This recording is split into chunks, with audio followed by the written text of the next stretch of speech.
applied to return in the fall, if there was any hope of being accepted into college. I didn't care about returning, and I didn't care about college, but I knew my father did. My first few days home had been explosive with his angry talk. But that was the past now. I think he was secretly glad to have me home. Since he wasn't an organized man, he quickly enlisted me to help sort and identify his specimens. So all this morning I'd been dutifully opening boxes and letters and taking notes, trying to stay focused. But I kept seeing those eyes of hers. Rachel. I'd only learned her name from my father on our way home from the academy.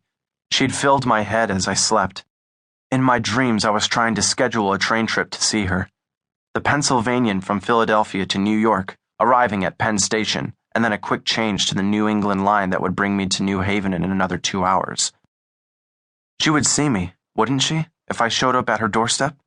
But the train schedules didn't make any sense. Columns of jumbled numbers and letters. And anyway, I was always running late and never getting to where I was supposed to be. And I woke up with my heart pounding. I wanted to talk to her. Tell her I wasn't a rash, cocky fool. Wanted to tell her I wasn't a mad brawler like my father. Quite a speech I had planned. I kept hearing her voice, catching her scent, seeing her look up at me gravely. Just one meeting. No beauty, and an ass of a father. But she'd snagged at something in my heart. I dropped a fossil shell to the floor and went scrabbling for it. And that's when I found the Kickapoo Medicine Company crate under my father's desk. On the work table, I used a chisel to prise up the lid.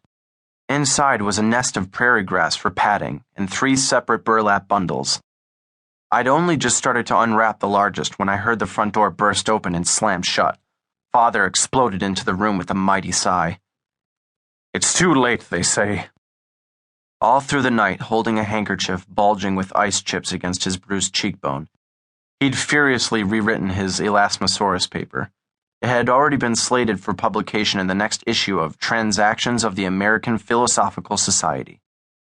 He'd even paid, too much I thought, for a set of lithographic plates illustrating the glory of his find. "It's already gone to the printers."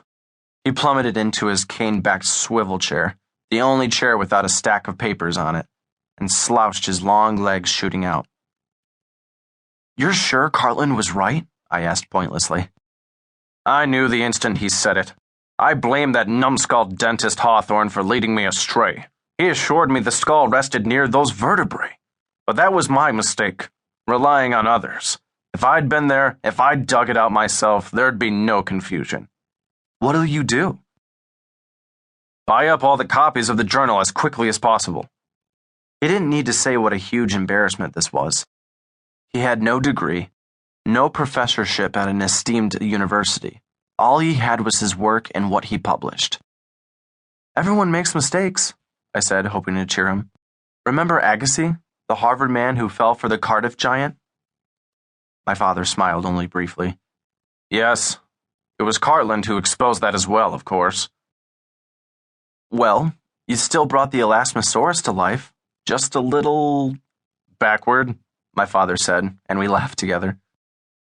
Absently, he touched his bruised face, winced. "That was a fair thrashing I gave him, eh?" "You thrashed each other." "I got in more blows, I think. The parasitic carbuncle." "Did you know how he got his position at Yale?"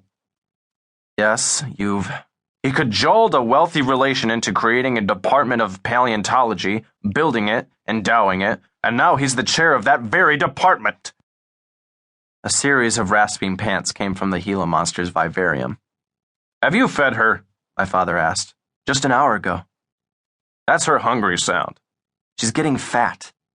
My father went to her, stooped and scratched her head. "Old girl," he said fondly. I felt sorry for her, pacing her small home with her splay-legged gait. Sometimes father let her have the run of the workroom, but once she disappeared for several days, and Mrs. Saunders refused to come downstairs and cook until we had found her and gotten her back into her vivarium. Father let her out less now, since neither of us enjoyed going hungry. Father's distracted eyes turned to the crate I just opened. "Anything good?" "Did you know you were using this as a footrest?" He made no reaction. Not sure he even heard me. He already had one of the burlap bundles open in his hands and was staring, his face very still.